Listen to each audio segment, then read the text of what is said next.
decentralizing the next layer of Ethereum infrastructures with anti-slashing and ZK-Readiness. Let's welcome.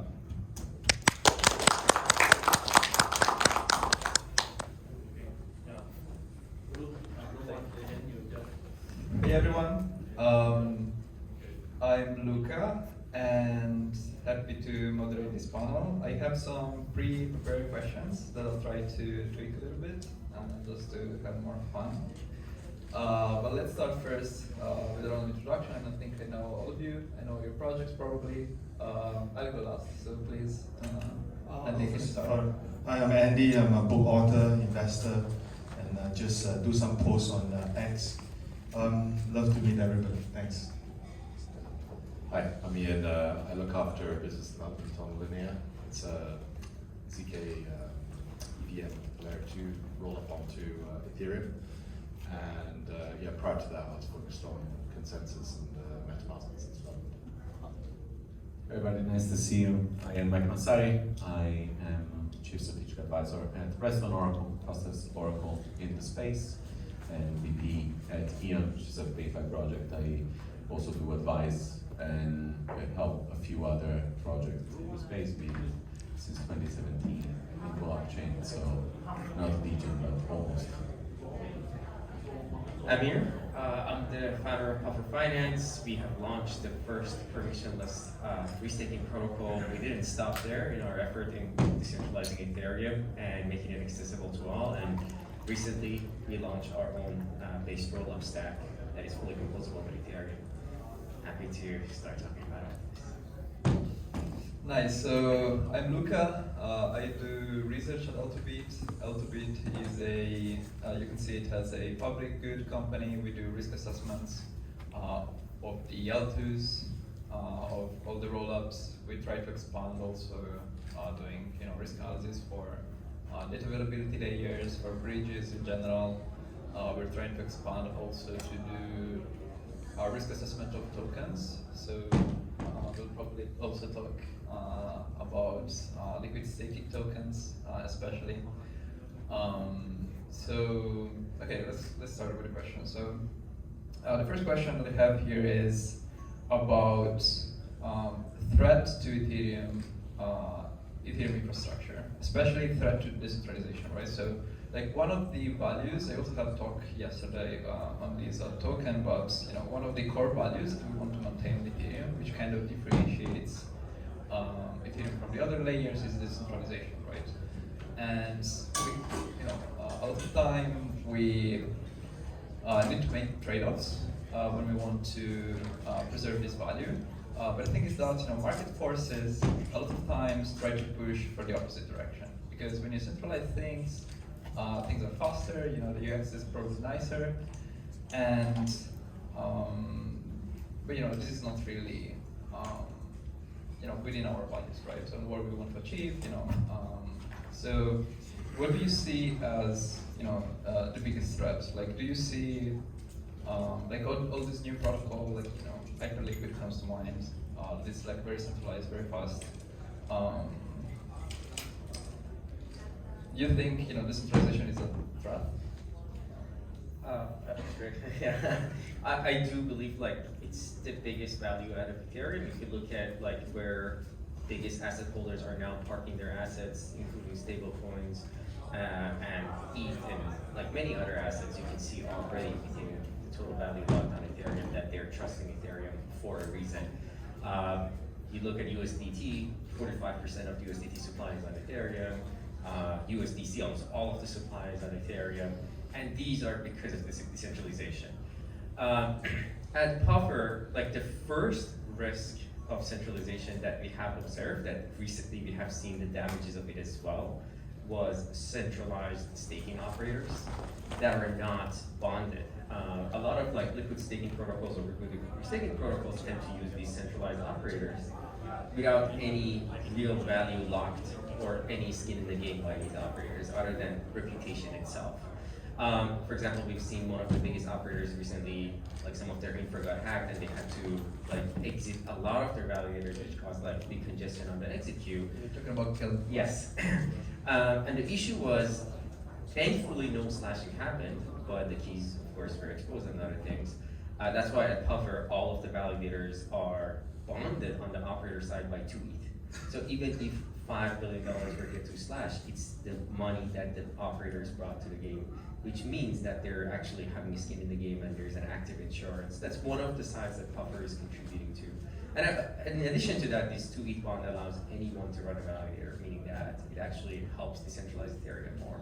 But on the side of like scaling and the trade-offs of scaling, like the speed of development versus like adaptation, yes, we had this actually this debate many times. Like we first saw it when Solana was coming out, and everybody was saying that hey, Solana was able to scale by sacrificing decentralization because they are faster, they can perform faster. But we can see like centralized system can go just so far. Even with the amount of TVL that is on Hyperliquid or other platforms that are heavily centralized, you can already see the trust hasn't been to a level that people are going to break beyond like 10 billion, 20 billion, 40 billion of deposits, because the big asset holders, like it's hard for them to trust it. That's where I do believe decentralization is a big factor, but if we want to develop something to get users on board, it is okay to start slightly more centralized, but having decentralization on the roadmap as the main goal is the only way we can scale the entire blockchain to its full capacity. That's where, of course, at Puffer, we started also delving into base rollups, which is the ultimate format of like decentralized sequencing and shared sequencing. And we do believe that value is going to be delivered once we're talking about big asset managers and big asset holders that are like trying to come on chain to the most trustless platforms. I think it's an interesting point that you raise, because on one end, you're right, we've all been in crypto for a very long time, and so centralization is the enemy, right? And always was the enemy. One of the main reasons why this whole thing started was to move away from single trusted parties, right? Especially finance. At the same time, now we're seeing a little bit of an opposite trend, right? We're seeing institutions coming on chain, we're seeing people that are very used to centralize finance or centralized systems bringing a lot of money on chain. And these are 10, 20, 40 billions of dollars. Right? So I think it's a balance. I don't think that prioritizing decentralization at all costs at every stage of the game is the right choice. I think that the right choice is prioritizing what is important for the user. We were very much in a situation in which decentralization was the most important thing for the users, and permissionlessness was the most important thing for the users. I mean, we need to be honest with ourselves now, it's not anymore. That is not the focus of institutions. So I think that what we need to do as an industry is strike a balance between our core values of decentralization and permissionlessness and trust minimization and what actually makes people money, what actually brings money on chain. If we want mass adoption, we cannot do it with decentralization 100% at every stage. This has been proven over the past years. And this is why protocols like Hyperliquid are so successful, because they are also anti-self, right? Because they're happy to move quickly, they're happy to make decisions where without having a DAO or without having to operate multiple nodes or convincing people to operate multiple nodes. I do agree on the principle that decentralization is always good and needs to be prioritized at every stage when it can be, but realistically I don't think this is something that can be done at every single stage of every single project. Yeah, it's this continuous debate that's been going on forever. I'll just sort of like maybe bring it back to some examples that we experienced in our company. So Linea is basically something that was incubated out of Consensus. Consensus, originally sort of set up a wallet like MetaMask, also RPC infrastructure like Infura. If we go back in time, when Infura was first launched and became sort of the most popular sort of SaaS RPC environment, it was handling about 80% of all Ethereum traffic. So whilst the network itself was decentralized, you then had this centralizing point. And what was very uncomfortable for us was that all of that traffic was going through one region of AWS. And so not only was it centralized in terms of us as an entity, but also it was centralized with a cloud provider in a specific region. So all of that made us very uncomfortable. We sort of stopped actively marketing it and to allow others to take market share, and then we also then progressively decentralized the protocol underneath, and now we're about to launch an ADS that supports the decentralization of that RPC infrastructure. But we couldn't do that. What we're trying to do by decentralizing the RPC infrastructure now was not possible back in 2018, for example. So it's also like, I think we just have to allow our industry to evolve and develop.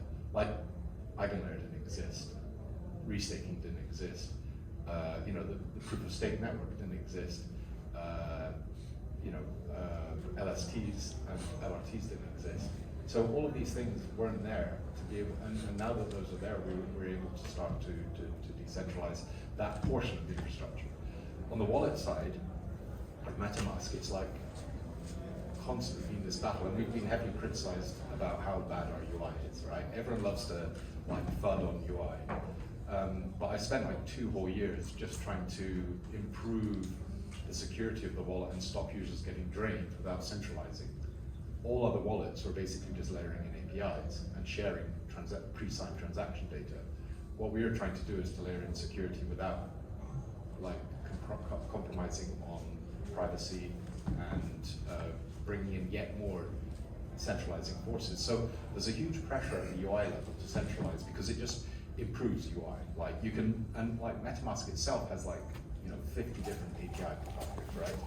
And what we're trying to do is then see if we can decentralize a portion of that API layer and create marketplaces so that using slashing mechanisms and so on.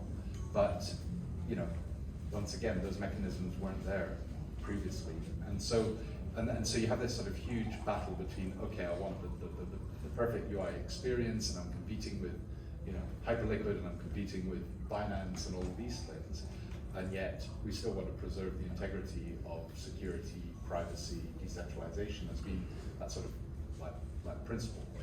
And we've got the same sort of challenges at the layer 2 side as well, I think, where with layer 2s at the moment, I think all but one maybe are, because I think it's Starknet, that's the only one that's decentralized, but all other layer 2s are centralized, right? They run a centralized sequencer. We are the Starknet. Is it centralized? Yes. I thought it was progressively decentralized. There are some Nuances. Yeah, that's okay. But I think most of us in the layer 2 space have a goal to decentralize, right? We want to decentralize the sequencer and the prover, but that is like, it was hard enough just getting, performant ZK proofs, right? It's, hard enough to try to get fast finality on Ethereum. These are all really difficult technical engineering challenges, and so you just have to give us time. This is what I would say, and be patient. But I think you're right to the point that institutions will insist on decentralization over time because there's too much risk with putting huge amounts of real-world assets on chain in a centralized manner. It's just too risky, and so it will be forced by market forces. I'm the money guy, right? I'm not the tech guy. So to be real honest right now, what we are seeing, for the next level of decentralization is not to decentralize every single point, because it's just going to be really tough. So what effectively we are talking about right now is to have a decentralized middleware, right? So the anti-slashing is there, the ZK-Readiness is there, and it's somewhat decentralized, right? So we need that middleware to keep things to a certain decentralized standards. But ultimately, from a money standpoint and also from a more user standpoint, many of this money and users are just coming in because they want to make money, right? If they want to make money, you need to have better UX, you need to have a better yield, so that they can just come in. Whether the users think that it's decentralized or not decentralized, most users, including VCs like myself, we don't really care. just to be very honest, you know. Yeah, but I think there are levels to that, right? Of Like, course, there's of like course. a 5-year and then a 10-year plan, and then Of the course. size of the VC, whose money is in the VC, Correct. right? Like, there's of course like categories of it. But you have to see this in a very progressive manner, right? So if we look at it in a very short term right now, you know, at this so-called bull run, you know, we want people to bring in the money, right? We are not going to stop them and say, hey, your money is not decentralized. Let's not play, right? Let's not do it together. We need the money to come in. We need the users to come in. So sometimes when I talk to my own portfolio companies, I will tell them that, hey, you know, we could talk about idealization, you know, the most ideal situation in the bear market. You know, we could build as much as we can. You know, but at the same time, we should still keep to our roots of staying decentralized. Right? So that's why I'm also the chairperson of a movement called Re-Decentralize. I mean, it's strange to use a word like re-decentralize, but what we should do is to redefine how we should position the whole decentralized agenda. You know, because we are here because it's decentralized. You know, of course, the security is going to be there, but most importantly, right now, I just felt that the more important thing is to get the money flow in. You know, once you get the money flow in, the people is going to come in, and then we will have a more prolonged bull run, you know, per se. So again, love decentralization, but you know, we love to make the money, man. Yeah, I kind of agree with this. Like if you see like the top successful protocols, they all kind of started centralized, right? Just to test the grounds, whether you know They try to pretend they are centered, you know, sometimes. Yeah, that's you know our job to like my job a little bit to try to you know call them off. But the thing is, decentralization is like instrumental to something else, right? We shouldn't decentralize things for the sake of decentralization. There should be there must be a purpose of this, right? And the purpose is security. And one thing that you know we usually don't think about is that security has to do with UX, right? Because if you have you know a lot of funds in a protocol and you lose those funds, that's not great UX, right? So it's important to decentralize, to protect user funds, but also it's like we need to be careful about not being too idealistic, I think, and trying to you know decentralize for the sake of decentralization. For example, if there are some components whose failure is not critical to user funds, you know, like centralized sequencers, right? If a centralized sequencer goes down in a rollup, in an L2,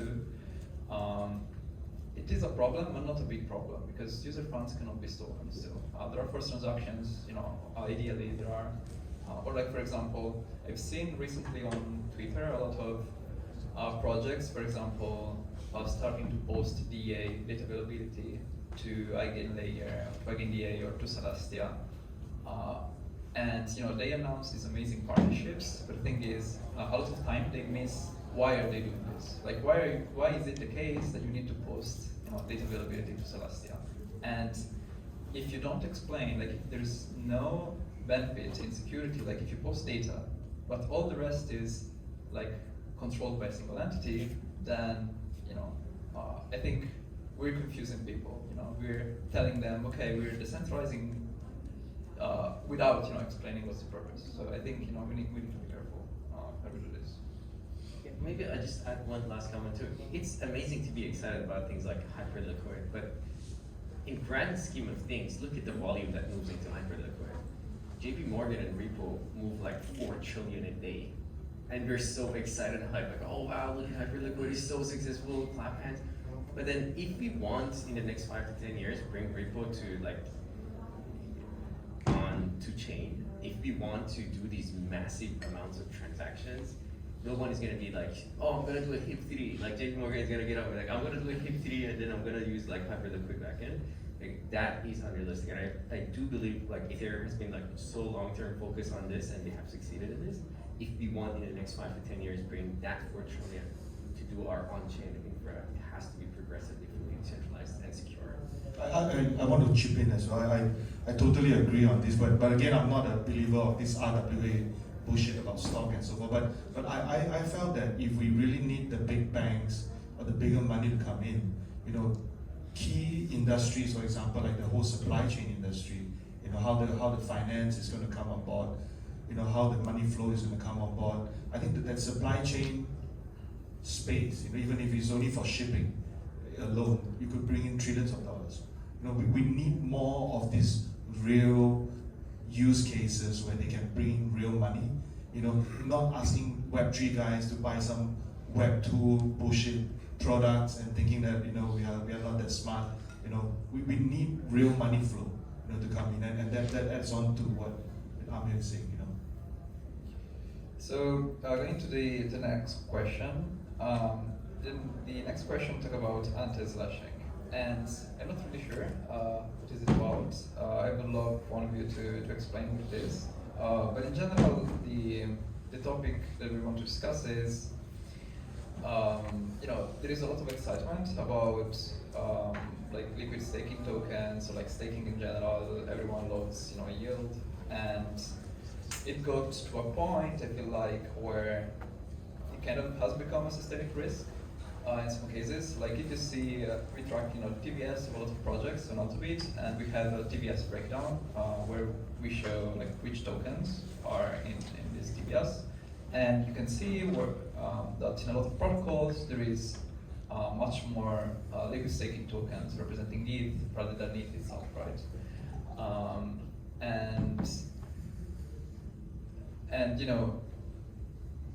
I want your take on like what are the risks of this liquid staking token, and whether there are any measures. Like for example, another thing that is very interesting that was announced recently is with Linea, there was this plan of having a native yield bridge.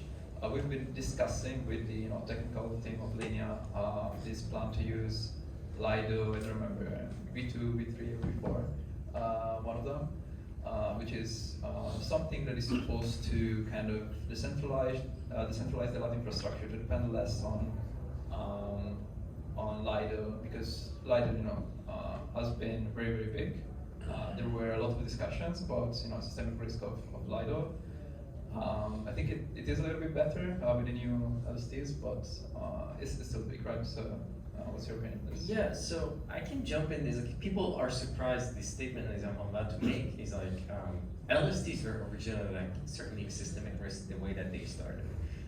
We had validators, and the purpose of that 32 ETH initially was to have stake on securing a network. If you're dishonest, you should get slashed. Or if you try to do malicious activity, you would get slashed, you would lose money. That was the whole point of proof of stake. But proof of stake provided an opportunity. It had a very nice, juicy yield. Not a lot of people at home either had 32 ETH or had the knowledge of running a validator or the risk of running a validator. That's where liquid staking or pooled liquid staking became such an attractive thing. I'm gonna just put my half an ETH there to earn 3.5% and pool it with other folks. So it became a good mechanic to get access to yield in a more capital efficient manner. While it increased the risk, at least on the initial LSDs that they launched, all they were doing, they were gathering people's ETH, pulling it together into 32 ETH chunks, and we're just going knocking on some data center or data center operator door, like, hey, run the validators for me. The data center operator does not have any skin in this game. Basically, they're just selling their compute. If in a case the data center operator decides to do slashing, decides to do maliciously, or one person who works at a data center admin just decides to do something basically malicious, it's gone. It just disappears. Or if someone is not careful, they get social engineering attacks, like killing and others. This just disappears. It also like clogs the network, as they are doing it right now. So that was the systemic risk that the LSDs like introduced, at least within the initial versions. That's where at Puffer we came in and we were like, okay, we know it. LSDs are efficient. Now they exist, and everybody is going to adopt them regardless. How can we put guardrails around it to make them as safe as possible? The first step we did, of course, in a collaboration with Justin Durkee's idea of anti-slashers, was to create these easy-to-access hardware modules that really prevent from slashing transaction to be signed. And if everybody adopts that, in effect, even if there is a malicious takeover of the admin, the key is locked inside of these lockers, which were TEs at the time. And they cannot do transactions that are outside of their permission. That was our first step on creating anti-slashers in proof stake. In addition to that, we said, okay, no more not having skin in the game data center. Per Ethereum validator, per these 32 ETH, 2 ETH of it should be owned by the data center operator. So if they decide to do a malicious slashing, it will get slashed. Of course, Ethereum slashing is scaled, and we're basically insured up to 2% of total ETH slashed, stake ETH slashed right now on Buffer. So we took these 2 steps to make sure that now that liquid staking is here, it's an efficient market, people want to participate, it's safer than ever. We can extend that later on to other things as well. Now you're speaking of restaking, where we do run restaking ABS as pre-conf ABS as well. You can extend slashing, anti-slashing there. So anti-slashing is this sort of guardrail for some of the centralized operators, in addition to bond and economic security that they bring to the table to reduce the systemic risk of LSDs and LRTs on this landscape. So you mentioned TEs, but like what other formulas anti-slashing there can be? For now, it is TEs because it is, you can think of it as a ledger, like wallet that we all use to sign and the keys are locked inside of the ledger.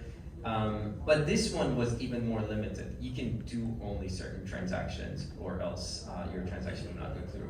The trust model here is like, you're just protecting yourself from making a mistake. Yeah, not much to add there actually. To be honest, I completely agree. I think that the moment that you detach the risk from the person that's actually put in the money that potentially gets penalized if something goes wrong, then inevitably you create a systemic risk. So the whole idea of proof of stake was you actually have to put your own capital, you actually have to guarantee that your computation is going to be safe and it's not going to be malicious, and your actions are not going to be malicious. What these protocols effectively do is separate those defects, right? So you play with someone else's money, and obviously playing with someone else's money reduces your personal risk a lot, but increases the risk of the network a lot. So I do appreciate what you guys are doing. I think that's like having guardrails around it is the only way that we can actually protect the networks. And we just talked about decentralization. This is a very important aspect of how to protect the network and keep it decentralized by tying back up the risk with the, call it punishment, right? To call it the slashing. You sort of mentioned the linear. I think we've got a plan. We haven't done it yet, but we've got a plan to introduce something called native yield, which some people question whether that's the right wording as well, whereby we basically stake the ETH on the native bridge and then direct that yield into specific parts of the ecosystem. I think it's quite sort of like experimental, because I think it's us and Katana that are looking at these mechanisms. We're trying to do it in a sort of sensitive manner, very much consultatively with the EF, with Justin, with yourselves, for example. So I think we will very much listen to, we're very much ETH maxis and we want the health of ETH. We've got a fully EVM compliant layer 2. We've proven the entire EVM client. So, we support Besu as one of the, and Teku as client diversity. So we're not here to sort of try to bring down, we're here very much for Ethereum. But the challenge with having a proof of stake network is that if you don't stake, you are losing your share of the network, right? Naturally. And so proof of stake does drive everyone to want to stake. And it's going to happen with the digital asset treasuries, it's going to happen with ETFs.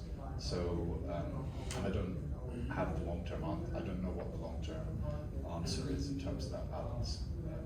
It's something that is probably beyond my brain capacity to sort of work out what the consequences is, but I've been several discussions where it needs to be debated and thought through. think from my point of view is that, you know, with all this nice anti-slashing solution, you know, it really helps to keep a lot of these investors' money more viable, you know. At least it's not going to be slashed to zero, right? If you use Puffer, you can get 2% insured, you know, vice versa with other solutions. But I just found that it goes back to the same thing that we talked about right in the very beginning, right? So with that kind of staking or even restaking, the main thing is to really keep ourselves clean and decentralized.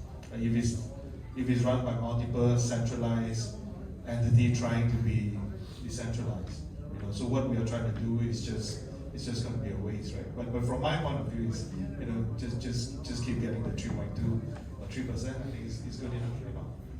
Fair? Yeah, so I think we have time just for another question, and this is more like a vibe check.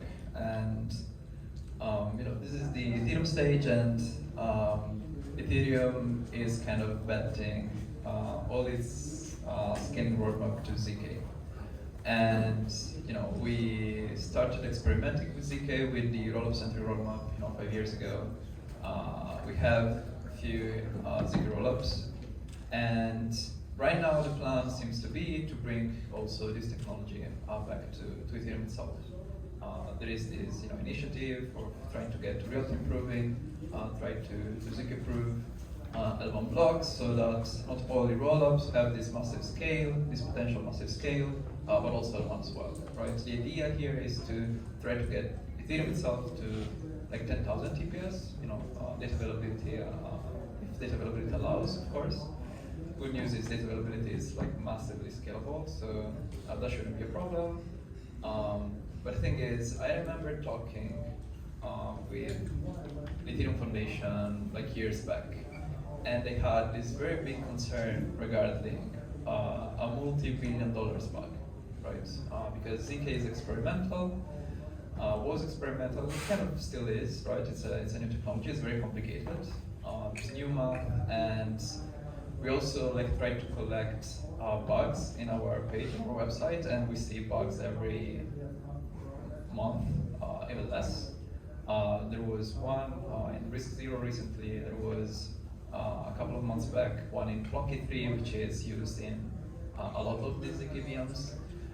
All of them had to upgrade, and but the thing is, you know, ZK seems an amazing technology. It brings so many benefits.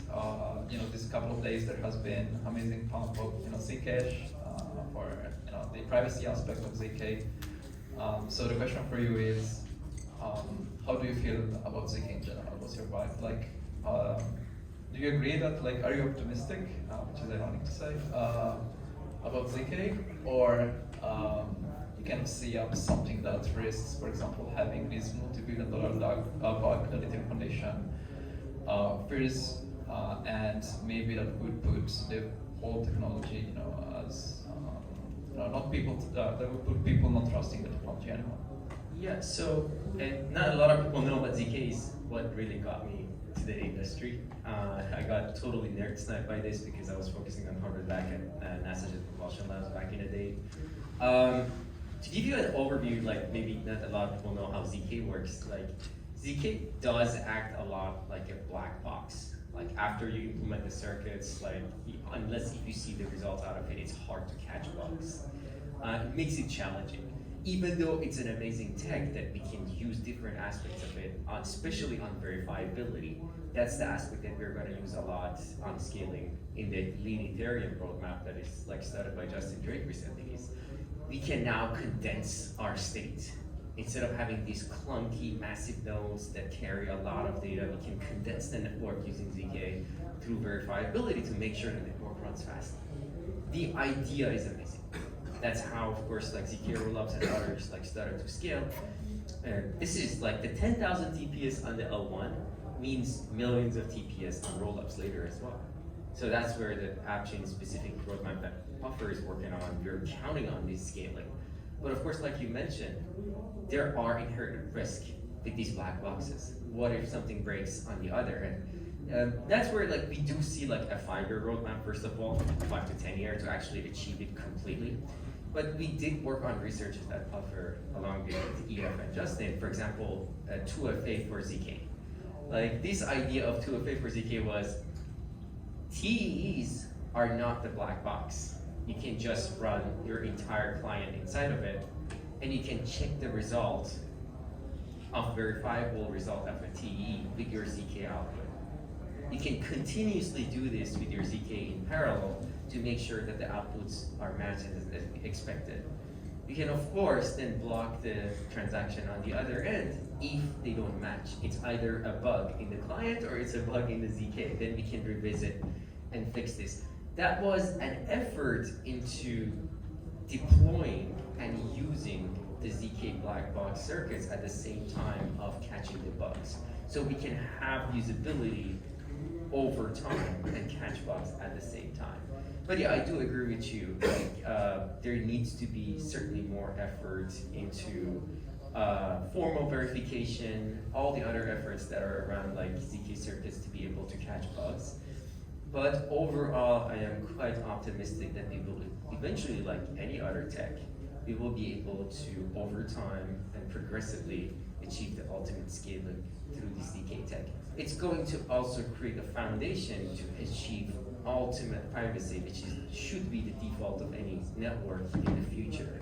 So yeah, I'm quite bullish, but yes, with a lot of footnotes and asterisks on the way, I am very much bullish on this roadmap. Yeah, I agree with the both of you. I think that we're definitely not quite there yet. Overall, from both a privacy perspective, I'm very glad you raised that at the very end, but also from a technical perspective, I was very bullish and still am very bullish on ZK, even in the roll-up stage, even compared to optimistic roll-ups. So I do think that the move that the team is doing towards ZK is definitely the right move. There is a long way to go, or a somewhat long way to go when it comes to the technology, because now not only the technology is not there for, from an execution perspective, but I don't think it's there from a research perspective quite yet. So I'm not a researcher, so I don't know really much about this, but from the outside, as a technical person, as a product person, I still see gaps in what can be achieved. So direction, 100% correct. Execution, probably, yes, still like a 3 to 5 year roadmap, I would think. Hurts when you're running a ZK network for 2 years and you're saying it's not there yet. I think that, I think it's just like AI. You can't sort of say we're there or we're not. This thing's going to just continuously evolve. Like when we first started looking at this stuff, like way back, the consensus was that we'd have to like scale by sharding, and no one thought ZK was even possible, right? And we were using ZK to try to scale private networks for people like MasterCard and Visa and those sort of guys, and because the TPS that we're getting through private investment networks just was nowhere near good enough for them. And then clearly that whole private permission stuff went away, and I'm glad it did. But what came out of that for us was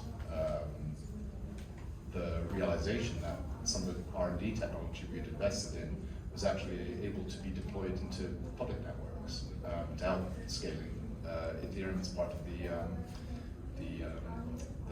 the roll-up centric scale-up model.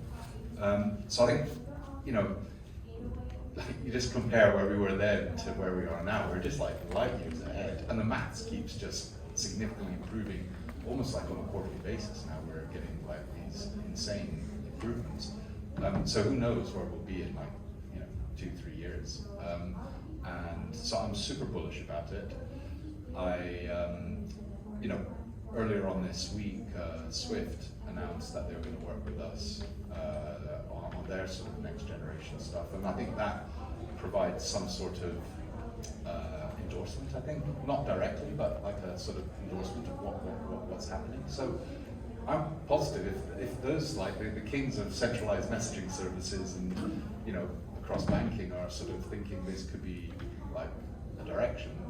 I'm bullish. Right? This is very positive for the industry.